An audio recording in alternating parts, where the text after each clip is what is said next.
Vous disiez, Madame Keffer, que finalement l'impact des médias était assez limité, que suite à un reportage, une émission, on voyait un impact pendant quelques semaines, mais pas forcément de façon plus durable. On a parlé par la suite beaucoup de digital et de réseaux sociaux. Est-ce que vous pensez qu'il y a une résonance qui est plus durable, pour le coup, sur la consommation ? J'allais dire, les médias ont bien d'autres rôles que juste d'intervenir sur l'achat final, parce qu'il y a toute la construction de l'image de marque, la réputation, etc. Je dirais que là, évidemment, il y a une influence. Quand on lance un nouveau produit, s'il n'est pas soutenu par les médias, il va quand même moins bien être connu que s'il est tout seul lâché en magasin. Donc il y a une influence. Maintenant, sur le jambon, tout le monde n'achetait pas du jambon en France non plus. Donc, et puis tout le monde ne voit pas non plus l'impact, les campagnes sur les médias. Donc oui, il y a une influence. Je peux vous dire quand même que les fabricants de jambon, 20% de ventes en moins sur 2 semaines, ça leur a pas fait plaisir. Bon, après, les gens oublient, puis ça revient vite. Donc oui, il y a une influence, mais c'est pas la crise de la vache folle, notamment, elle a duré beaucoup plus longtemps et les médias avaient été beaucoup relais de tout ça. Donc il y a une influence, mais ça dépend jusqu'où vous considérez que c'est important ou pas. Je ne sais pas si j'ai répondu à votre question. Merci.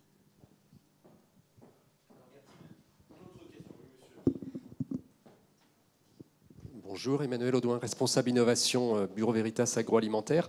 Moi, j'aimerais avoir les réactions peut-être de nos 2 premières intervenantes sur quelque chose qui a fait le buzz, c'est le lait du consommateur, la fameuse brique, avec plein de carrefours qui sont en rupture, etc. Donc, je voudrais avoir un peu votre analyse sur ce phénomène très récent.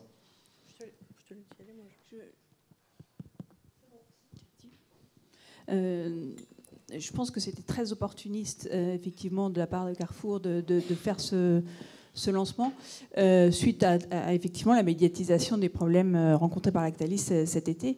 Et ça va totalement dans le sens du consommateur qui, effectivement, attend de la part des industriels de prendre ce type de décision, c'est-à-dire d'avoir des produits qui soient justes pour le producteur. Si tant est, enfin après ça on peut creuser, hein, on peut débattre de la justesse et jusqu'où va la justesse, etc. Mais effectivement, c'était très opportuniste et on voit le résultat aujourd'hui.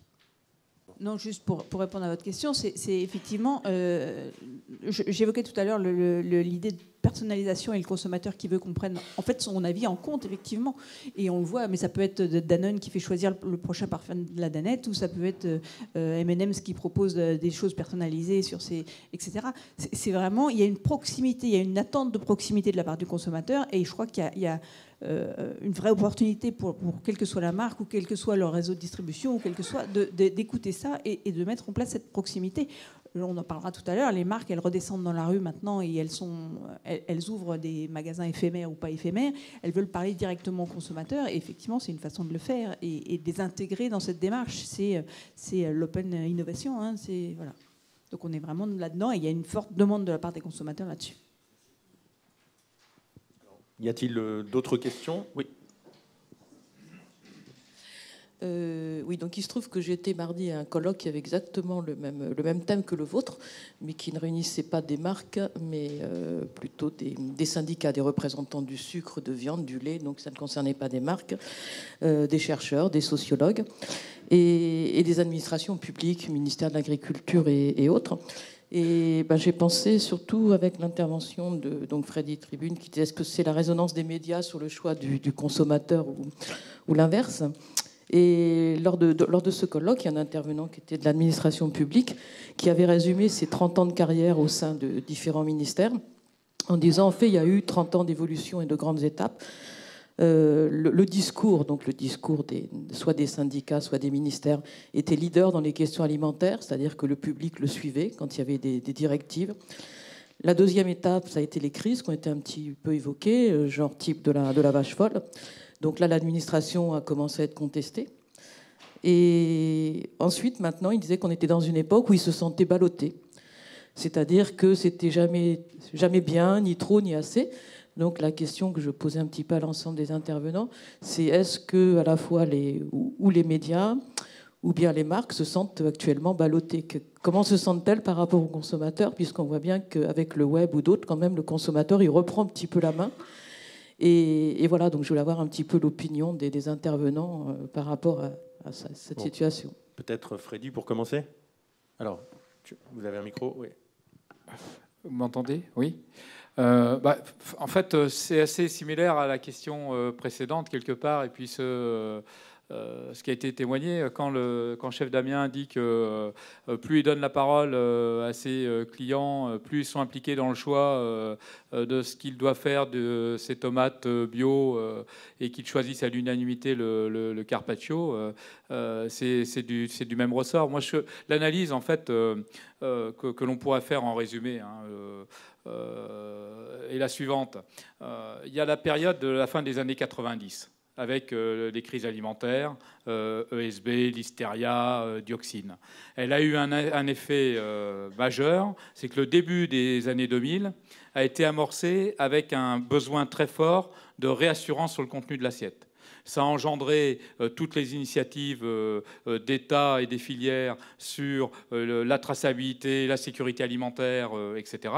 Mais pour autant, si on regarde un petit peu ce qui s'est passé, les années 2000, c'est aussi l'émergence du web, c'est les 35 heures, c'est soi-disant plus de temps pour jardiner, bricoler, cuisiner à la maison, c'est le début d'un certain nombre d'initiatives et je dirais l'hypermédiatisation du culinaire que je soulignais tout à l'heure, avec une démultiplication d'émissions de télé, et notamment en 2004, comme ça a été rappelé par M6 tout à l'heure. Enfin, bref, on commence à amorcer un phénomène d'interaction.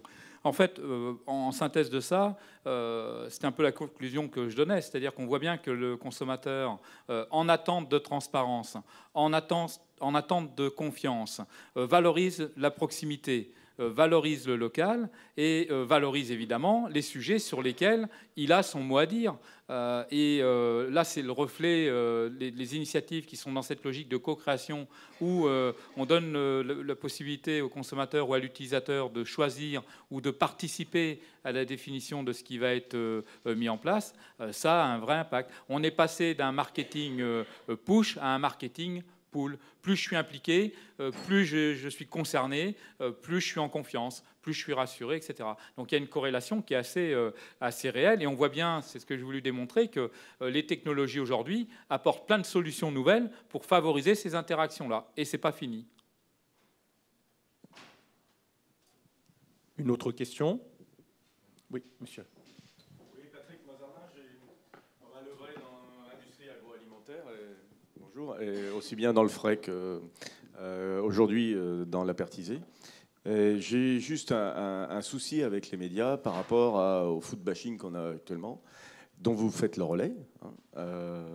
Et ça, je dis attention, et comment les marques, et quand on est des petites marques ou des PME, comment on peut se protéger par rapport à des émissions du type de Lise Lucet ou autres.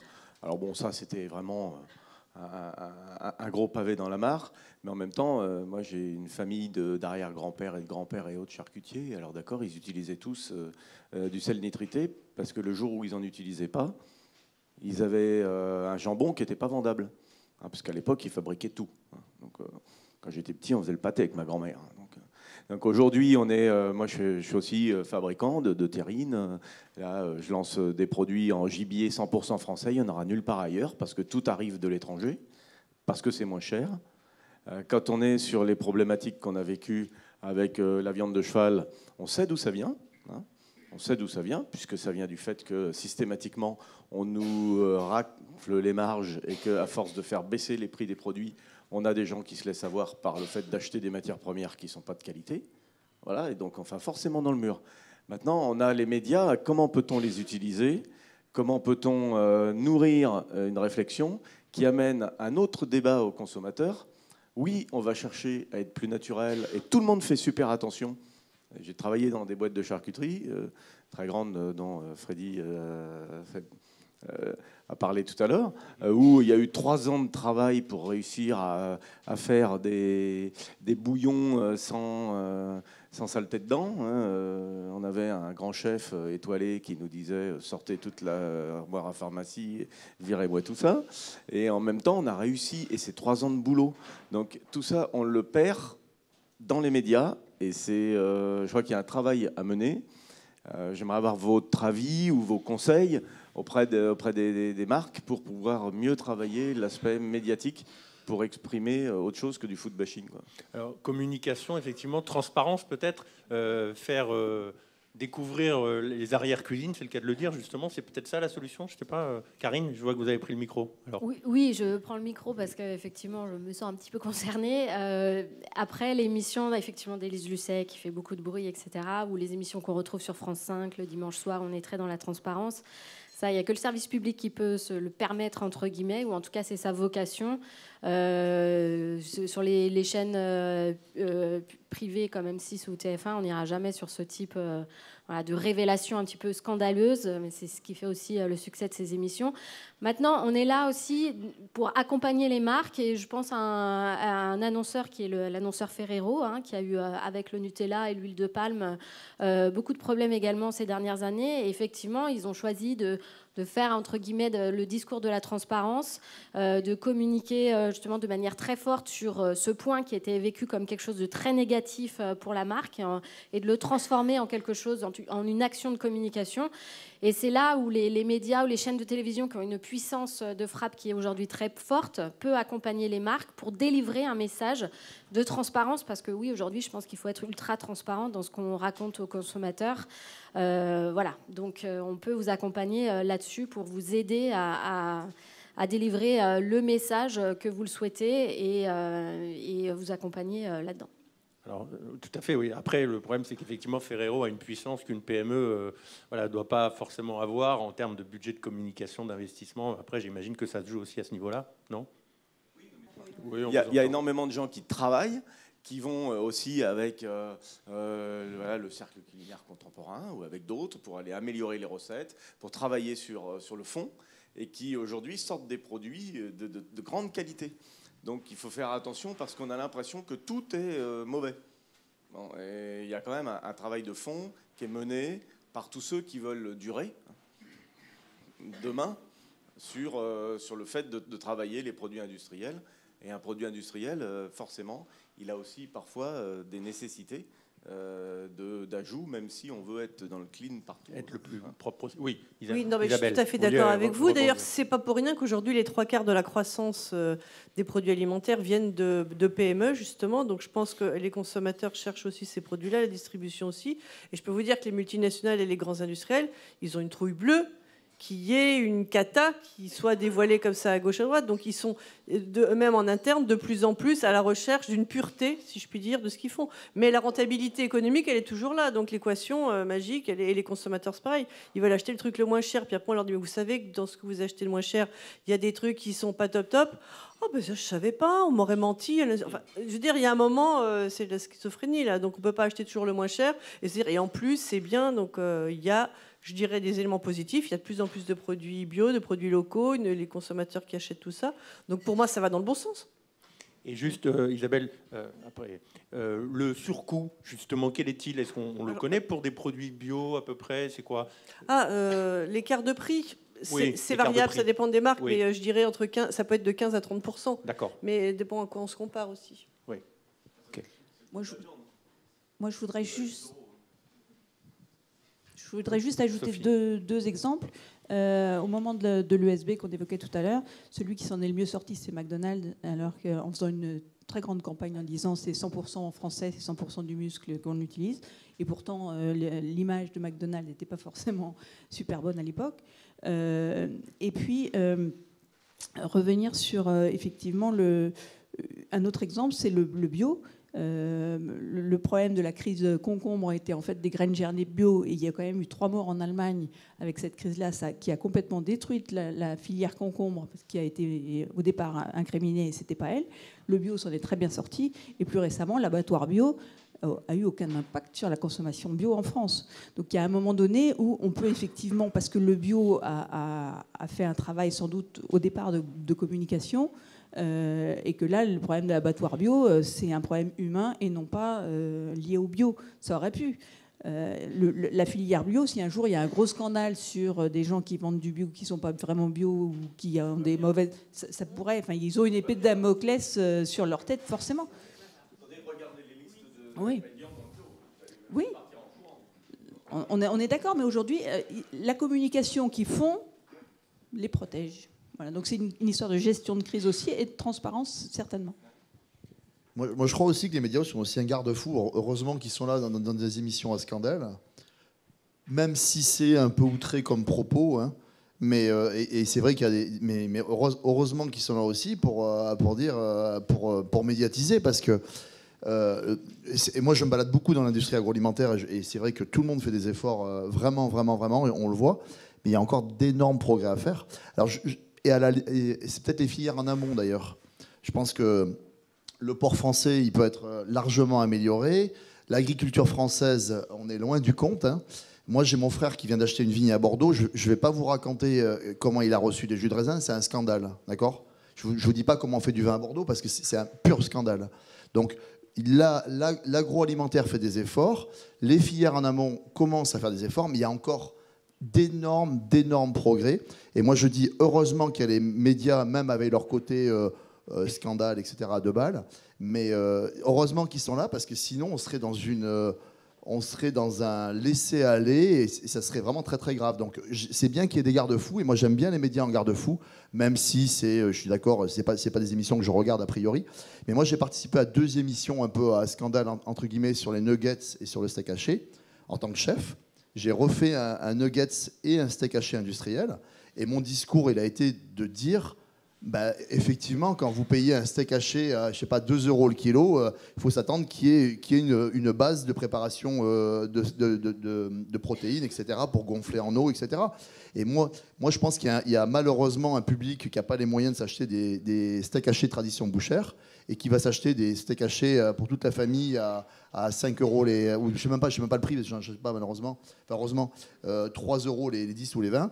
Et ça nourrit des familles. Ça nourrit des familles, c'est pas bon, etc. Mais attention, on a encore d'énormes... Moi, j'ai écouté il y a France Info il y a 2 ans et j'étais assis dans ma voiture, heureusement. Le volume pesticides en France, l'an dernier, en France, a fait plus 30%. Alors que quand je me balade chez les paysans et quand je me balade chez les industriels, ils disent tous « Oh non, maintenant on est en raisonné ». Ils sont tous en raisonné. Plus 30% de pesticides. Donc moi, je suis honnêtement scandalisé de ce qui se passe.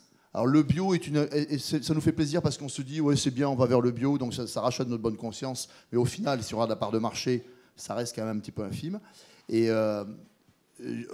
vraiment, moi, le jour où on va museler les médias, ça sera une catastrophe parce que là, ça va être la possibilité de faire tout et n'importe quoi et tous les travers. Et on sait qu'ils existent dans nos professions parce que des fois, on est pris à la gorge et puis on est prêt à faire n'importe quoi. Donc, remettons-nous en cause. Il y a encore, on parle des scandales alimentaires de l'ESB, etc. Mais les scandales, ils vont arriver. Il y en a encore plein sous le coude. Je pense qu'il va y avoir d'autres vagues de scandales qui vont arriver, qui vont faire aussi très très mal.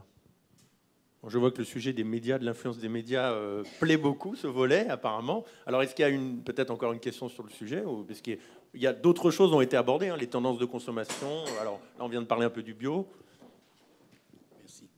Oui, vous venez de parler, là, on parlait de la chaîne de transformation. Hein, c'est la 2e étape. Mais au niveau de la production, on a eu l'exemple du lait, mais on a eu aussi l'exemple du porc. Hein, et notamment, alors là, les médias en ont un petit peu parlé, parce qu'il y a le côté des producteurs. Et les producteurs, il faut les entendre aussi. Et ils ont le droit de gagner leur vie correctement. Et il est absolument anormal d'acheter, par exemple, du porc à un prix qui est nettement inférieur à son prix de revient. Personne ne travaille. On sait très bien que dans le commerce, on ne peut pas vendre en dessous d'un certain prix. Bon, ben, c'est exactement pareil au niveau de la production. Alors moi, ce que je voudrais savoir, c'est où on en est. Parce qu'à un moment donné, il a été question d'une table ronde où on allait réunir toute la chaîne. Les producteurs... Excusez-moi, je vous interromps, mais je ne sais pas si nos intervenants sont à même de répondre à cette question, qui est plutôt une question, là, pour le coup, politique. Et effectivement, vous soulevez aussi des questions d'importation, de choses comme ça, qui viennent concurrencer les marchés nationaux. Je ne sais pas si nos intervenants sont en mesure de répondre à ces questions. Enfin, je me tourne vers vous, hein, mais non. Il y a une table ronde cet après-midi qui traite un peu de...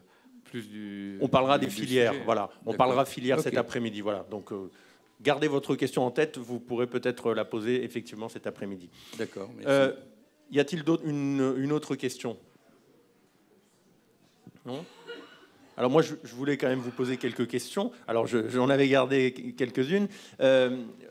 Les consommateurs aujourd'hui ont un nombre de sources d'informations multiples, démultipliées. Est-ce que pour autant, vous avez le sentiment qu'ils ont des choix plus raisonnés qu'auparavant, que leurs choix sont plus raisonnés qu'auparavant, ou finalement ça n'a pas changé grand-chose? Et je pense évidemment à Internet, entre autres. Alors c'est une colle, Isabelle peut-être. C'est sûr qu'Internet est une source d'information. Je dirais, plus le produit est cher, plus les gens vont se renseigner avant d'aller faire leurs courses. Je veux dire, une télé, des trucs Hi-Fi, la technologie, ça c'est sûr. Pour acheter ses pâtes entre la Panzani et puis la marque distributeur, je ne suis pas sûre que la recherche sur Internet soit fondamentale. Par contre, pour savoir s'il y a une grosse promo sur les couches Pampers, là ou là, ça oui, ça va beaucoup jouer. Donc ça dépend de la valeur et de l'implication en fait, qu'on va avoir dans l'achat du produit.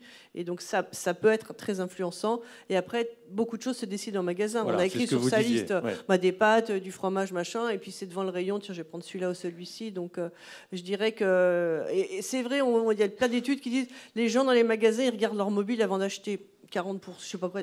Ok, mais on peut pas passer sa vie à regarder pour chaque produit si on aurait dû l'acheter machin, si dedans il y a l'ingrédient bidule. Donc ça va vite, hein, les courses c'est une corvée pour pas mal de gens, donc on n'y passe pas la journée non plus. Donc oui, pour certains produits, les plus impliquants, surtout les plus chers, un peu moins plutôt... en grande consommation quand même. Oui, sauf pour repérer la bonne affaire. Ça peut éventuellement être vrai. Chef Damien, on parlait donc, encore une fois de l'influence là, des médias sur les choix des consommateurs. La notation, vous parliez tout à l'heure du cas de la photo, des photos que vous aviez trouvées en Corée, des plats qui étaient proposés dans vos restaurants. Depuis que les consommateurs notent les plats qu'ils ont mangés et les restaurants dans lesquels ils ont mangé, est-ce que ça a de l'influence, une réelle influence sur la fréquentation des établissements ou finalement pas tant que ça? Alors vous savez que celui qui fait le marché en restauration aujourd'hui, c'est le plus important, c'est TripAdvisor. Donc vraiment, c'est pour ça que je posais la question. Tout le monde est fixé tout le monde est fixé là-dessus. Et moi, dans un de mes restaurants, j'ai une voisine qui triche, qui chaque fois qu'elle prend un commentaire ignoble, elle achète 5 commentaires exceptionnels. Donc elle est classée du style 3 centièmes dans les meilleurs restaurants de Paris. Son restaurant est vide tous les jours. Il est vide tous les jours. Tous les jours, il est vide. Elle fait entre 0 et 2 couverts le soir. Donc ça permet aussi de... moi, j'ai ouvert un établissement à Turbigo. Je suis dans les 2% des meilleurs restaurants de Paris. Sans tricher, je vous promets. Donc on n'a que des commentaires exceptionnels. C'est pas pour ça que ça me remplit le restaurant.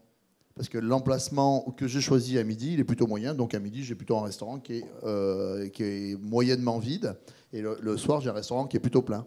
Et donc, en fait, c'est important parce qu'en fait, pour moi, c'est une tendance. Comment va mon restaurant? C'est comment va mon restaurant? J'avais eu, par exemple, une série de commentaires à Porte de Versailles où on me disait qu'est-ce que le serveur est désagréable? Qu'est-ce que le serveur est désagréable? Quand j'ai eu 5-10 avis sur le serveur désagréable et que c'est vrai qu'il était fortement désagréable, je m'en suis séparé. Donc ça m'a aidé, ça m'a pas aidé dans mon choix parce que j'ai bien vu qu'il n'était pas grave ce garçon. Mais ce sont des tendances sur le restaurant et c'est comme ce que je disais tout à l'heure, c'est des petites briques qu'il ne faut pas négliger et qui, au final, font un peu l'irréputation et remplissent le restaurant. Donc moi, je ne méprise pas TripAdvisor, je ne méprise pas le fooding, je ne méprise rien.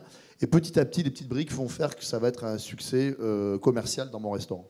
Mais je reviens vraiment aux fondamentaux. Hein. Quand mes équipes sont en forme, parce que vous savez, dans la restauration, c'est très compliqué, le personnel, etc. Quand je sais que mes équipes sont en forme et qu'on est bien, qu'on accueille bien les gens, que la bouffe que je sers est régulière, mais ça cartonne, quoi. Ça va très très bien. Puis dès que je vois qu'il y a un chef qui est malade, une serveuse qui n'est pas en forme, etc., ben je vois très très vite que ça baisse. C'est un indicateur de tendance, c'est intéressant. Donc effectivement, des fondamentaux, toujours l'emplacement, évidemment, le service, l'accueil et la qualité de la cuisine, ça va de soi. Et le prix, toujours, puisque, comme Isabelle le disait, pour les achats, voilà, le pouvoir d'achat, et donc c'est vrai aussi pour la restauration, ça reste déterminant. Oui, Sophie. Non, moi je voudrais juste rajouter, c'est un petit peu comme partout, c'est-à-dire qu'un mauvais commentaire, ça vous fait perdre 10 clients. Le bon commentaire ne nous en fait pas forcément arriver 10, mais c'est peut-être sans doute plus le bouche à oreille qui fait que, ou l'expérience qui va être partagée par certains, vous disiez tout à l'heure, ils ont fait découvrir à des amis, voilà. Et après ça, les amis peut-être vont ramener d'autres amis, etc. quoi. Mais ce qui peut être vrai sur un produit alimentaire en grande surface. Juste, il y a un livre qui cartonne, que vous avez peut-être sûrement parmi vous, ça s'appelle Simplissime. de Jean-François Mallet. C'est le plus gros carton de livres. On se disait, le livre de cuisine, ça y est, il s'essouffle, mais je sais pas, il en a vendu 300 ou 400 000 exemplaires. Et moi, je croise ma voisine qui me dit, j'adore ce livre, j'ai testé les recettes, ça marche, et j'achète plus de fleurs quand je vais chez des amis, j'achète ce livre. Et c'est cette vente de recommandations, ou tiens, au fait d'acheter un bouquet de fleurs, j'amène ce livre tellement qu'il est génial, etc., qui a fait qu'ils en ont vendu 400 000 en 2 mois. Donc voilà, c'est vraiment aujourd'hui... Et la qualité du contenu, puisqu'il y a un principe aussi, c'est 4 ingrédients maxi, c'est des phases extrêmement courtes. Ça répond aux besoins de simplicité, de praticité. Alors forcément, si ma voisine l'a recommandé, c'est que le contenu était très très approprié par rapport à ce qu'elle cherchait. Si le bouquin... voilà, mais oui, effectivement, c'est un bouquin qui est plutôt très très bien réussi. Sophie, oui. Il y a une étude de TNS Sofres qui a été dévoilée il y a peu de temps, au moment du Cial, qui dit que 70% des Français préfèrent des aliments pas trop transformés, donc ce n'est pas une grosse surprise. Mais cela dit, comment est-ce que c'est justement compatible avec nos modes de vie dont vous parliez tout à l'heure, où on est majoritairement urbain en France, pressé, on a peu de temps à consacrer à la cuisine. Karine le disait, c'est 25 minutes de moins qu'il y a quelques années. Donc comment est-ce qu'on peut rendre les deux compatibles ? C'est, j'imagine, aux industriels d'innover de ce côté-là, donc sur des produits plus pratiques, rapides à mettre en œuvre. Est-ce qu'il y a suffisamment d'innovation dans ce registre-là, ou pas assez ? Alors, il y en a de plus en plus, des innovations avec des listes d'ingrédients simplifiées. Intermarché a lancé une gamme, l'essentiel, au moment du Cial, où effectivement, ils réduisent à la fois la composition, mais surtout, ils enlèvent tous les additifs. Donc, c'est ce qu'attendent les consommateurs. Au niveau des additifs, par exemple, depuis 2011, le marché des colorants naturels a dépassé le marché des colorants artificiels. Donc là aussi, on voit bien les attentes des consommateurs et la réponse des industriels.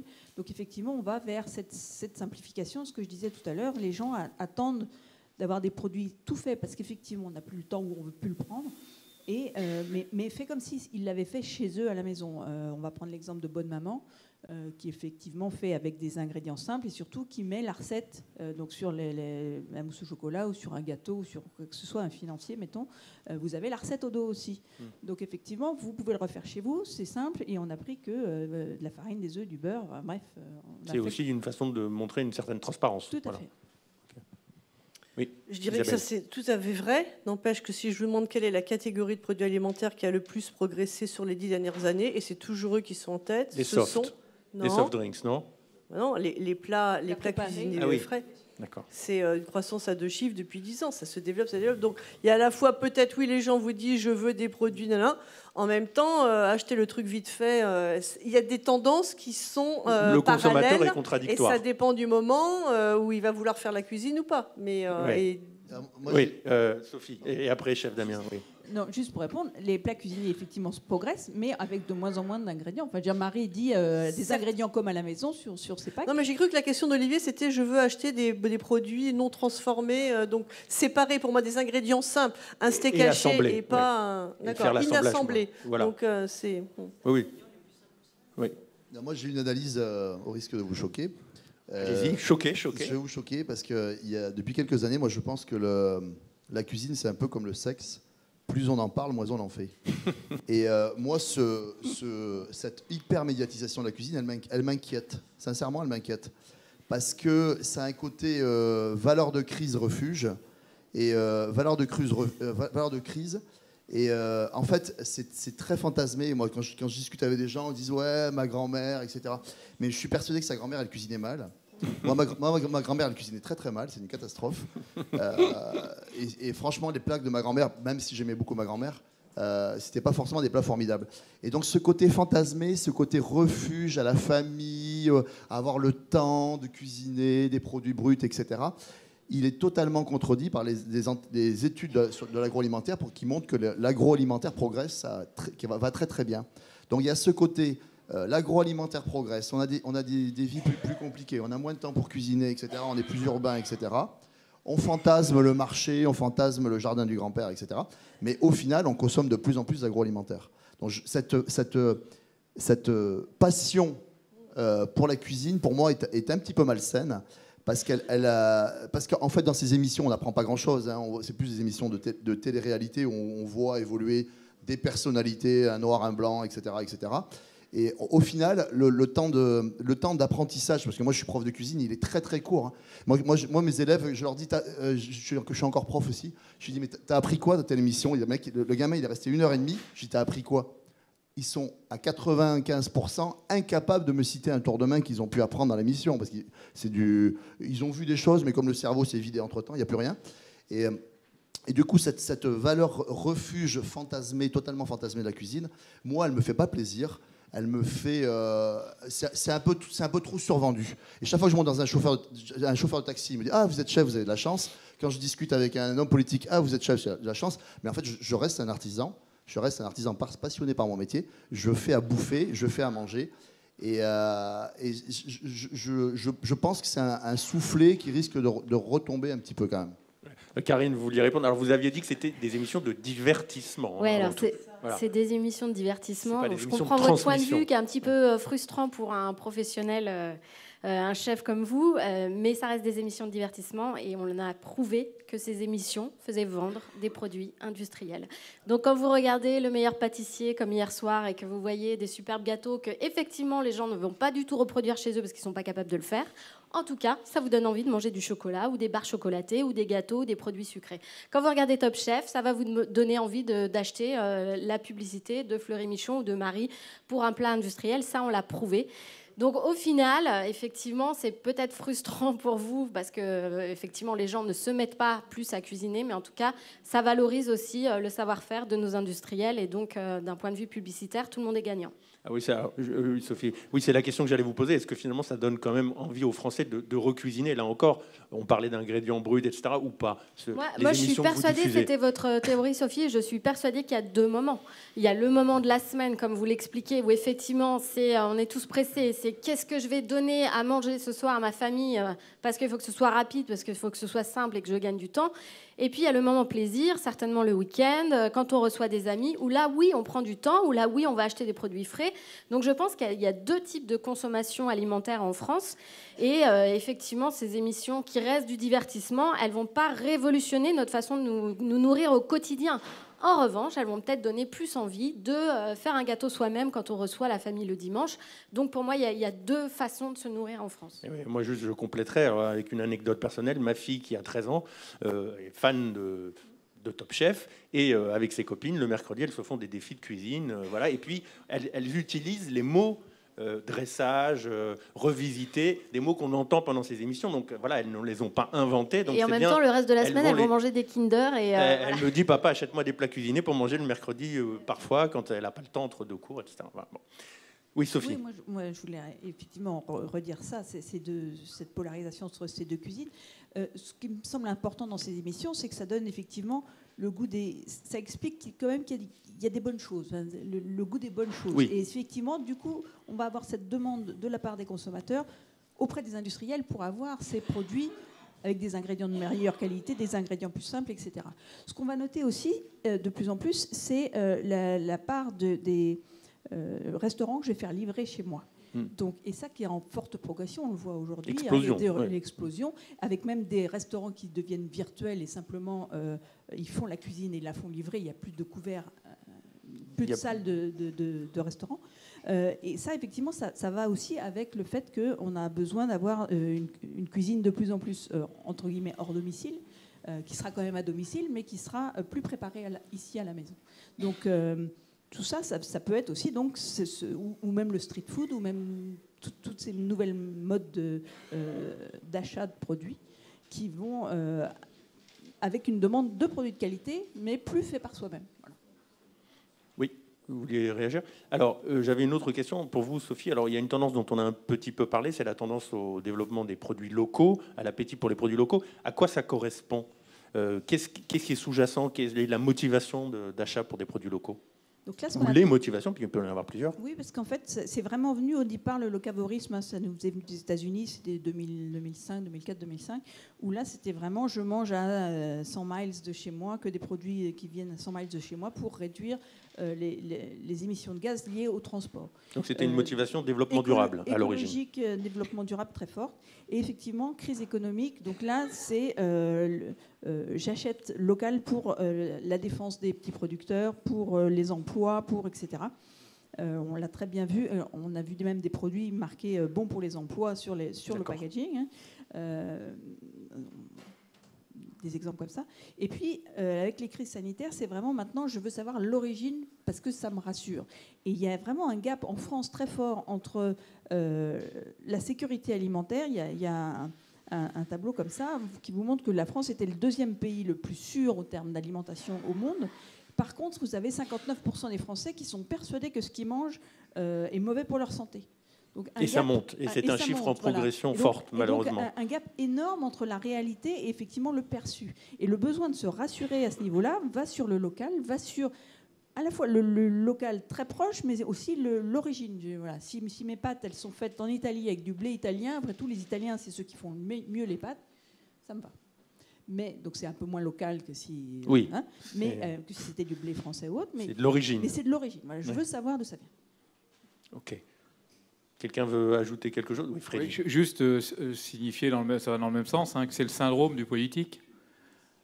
J'ai plus confiance dans mon maire que dans un élu national. Oui. C'est la proximité qui est rassurante. C'est la transparence que ça génère. C'est le voisin à qui je fais confiance. Et c'est un reflet assez caractéristique de l'époque. Il y a une incidence à cela, d'ailleurs. Parallèle avec la politique. Oui, ça rejoindra un peu la question qui avait été soulevée tout à l'heure, qui n'a pas eu de réponse. Donc, je tente une hypothèse pour monsieur. Dans le constat de tout ce qui a été évoqué en termes d'évolution de consommation, il n'y a pas besoin d'avoir fait des études d'économie pour comprendre qu'il y a une sorte d'effet ciseau entre deux modèles, deux systèmes. Il y en a un premier qui correspond à une logique agro-industrielle mondialisée. Et il y en a un deuxième qui correspond à une logique, ce qu'on appelle désormais les systèmes alimentaires territorialisés. C'est-à-dire que là, on est sur des logiques de proximité, de culture, d'enracinement, de développement durable, etc. Et on voit bien que si on prend le temps d'observer ce qui se passe, ces deux systèmes-là sont de plus en plus nets. Il y avait une sorte d'entre-deux ou de confusion des genres, et l'exigence économique, sociétale, fait que les choses sont en train de se clarifier. C'est comme la logique d'accès au menu du restaurant. Il y a une offre accessible de petite restauration avec un ticket moyen bien donné. Et puis, il y a une offre de restauration gastronomique étoilée avec des tickets moyens extrêmement hauts, etc. Et puis, il y a un entre-deux qui est encore un peu flou. Là, les choses se précisent dans le bon sens. L'autre élément qu'on peut peut-être signifier tout à l'heure, c'est je trouve qu'on n'a pas assez rebondi sur ce que Isabelle signifiait ce matin, parce que on parle souvent dans le secteur alimentaire, on met souvent en exergue, alors je le résume, le triptyque plaisir, santé, praticité. Allez, ça fait 30 ans que ça existe, mais on en rajoute toujours, on fait évoluer. Mais fondamentalement, c'est vraiment ces trois dimensions-là qui sont prégnantes. Il y en a une quatrième qu'on masque un peu, mais c'est celle du prix. On dit qu'elle est toujours un peu centrale. Mais moi, ce que j'ai entendu ce matin, c'est qu'elle compte, elle impacte pour 50% des choix. 50% des choix. Et dans ce schéma-là, parce que il y a eu un certain nombre de témoignages qui peuvent être plus ou moins caricaturaux quand on a peu de temps pour les mettre en perspective. Et la notion du prix, elle est quand même fondamentale, quoi. C'est-à-dire qu'on a un système de distribution qui est extrêmement concentré, qui est extrêmement concurrentiel, et on voit bien quelle incidence ça a aussi lorsqu'il y a une forte demande sur les prix, etc. Et je pense que là, il y a des sujets qui sont peut-être pas suffisamment considérés. C'est-à-dire qu'il y a évidemment la réglementation pour encadrer, il ne faut pas l'oublier. Donc il y a des codes de bonne pratique, il y a des codes d'usage dans tous les métiers. Et ces codes d'usage ou ces bonnes pratiques, je pense à des bonnes pratiques d'élevage par exemple, sont respectés. Ça ne veut pas dire que de temps en temps, il y a des dérives, mais les dérives, elles sont, je veux dire, c'est le fait de brigands, et elles sont anecdotiques. Elles sont hyper médiatisées et elles engendrent des crises qui sont particulièrement conséquentes. Mais globalement, les bonnes pratiques, elles sont là. Néanmoins, ne faut pas se tromper. On a parlé du porc tout à l'heure. J'ai donné 2 ou 3 exemples de prix. Alors sur le porc, dans la plus mauvaise période, on avait un prix au kilo à 1,50 €. Comment sur du produit transformé, d'accord ? Régulièrement, le prix moyen, allez, de toute façon, le porc, il est en promotion toute l'année. Donc, il faudra qu'on nous explique ça, en promotion toute l'année. 4,50 € du kilo environ. Je leur donne un exemple pour traduire un peu ce que je veux signifier derrière. Il s'avère que j'avais une intervention le week-end dernier et j'ai regardé un peu l'écart prix sur un produit que je connais un peu mieux que les autres, celui du beurre. Et il s'avère que, pour l'anecdote, sur la plaquette de beurre 250 grammes en premier prix, on va être à peine 6 € du kilo. Et dans le même temps, si je vais chercher du beurre bordier, je vais être à 5 fois plus cher, autour de 30 € le kilo. Je peux vous assurer qu'en termes de matières premières, le lait, en termes de technologie de fabrication, alors il peut y avoir une petite variante entre un beurre baratte traditionnel et un beurre butyrateur. Mais à l'arrivée, ça reste de la matière grasse de lait butyrique qu'on a baratté. Donc il y a une explication là intéressante à questionner. C'est-à-dire qu'il y a des systèmes de création de valeur qu'on peut percevoir derrière ça.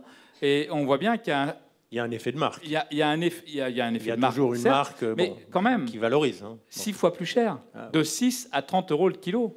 Et je veux dire, alors j'ai envie de dire 30 € le kilo, c'est presque plus facile. Mais à 6 € le kilo, quand on voit tout ce qu'il y a derrière, le temps qu'il faut pour produire 1 litre de lait, le temps qu'il faut pour le collecter, le transformer dans de bonnes conditions, l'emballer, le distribuer, etc. C'est là où il faut prendre conscience que le fait alimentaire, il doit avoir une véritable valeur. Or, aujourd'hui, et on ne l'a peut-être pas suffisamment signifié, le poste alimentaire, c'est une variable d'ajustement du budget des ménages. Bien sûr. On ne baisse pas le coût du portable, on baisse rarement le coût de la santé, quoique. Le logement, c'est le poste. Et le seul poste qui est une variable d'ajustement, c'est le poste alimentaire. Donc c'est là aussi le consommateur a une responsabilité quand il peut. Parce qu'on lui renvoie souvent la balle, mais force est de constater que dans un cas sur deux, pour un consommateur sur deux, il n'a pas le choix. Non. Merci Freddy. Alors, est-ce qu'il y a une dernière question pour nos intervenants? Oui, peut-être. Monsieur. Dans la praticité du produit, vous faites référence à l'innovation du produit lui-même, mais la notion de l'emballage, est-ce qu'elle est prise en compte dans l'innovation et justement le côté pratique? Absolument. Parce que oui. les industriels y pensent de temps en temps. Oui, Sophie. Alors, juste après, on parlera aussi d'emballage. On a la chance d'avoir avec nous Fabrice Pelletier, designer, et qui travaille aussi beaucoup sur ces questions. Mais Sophie, déjà?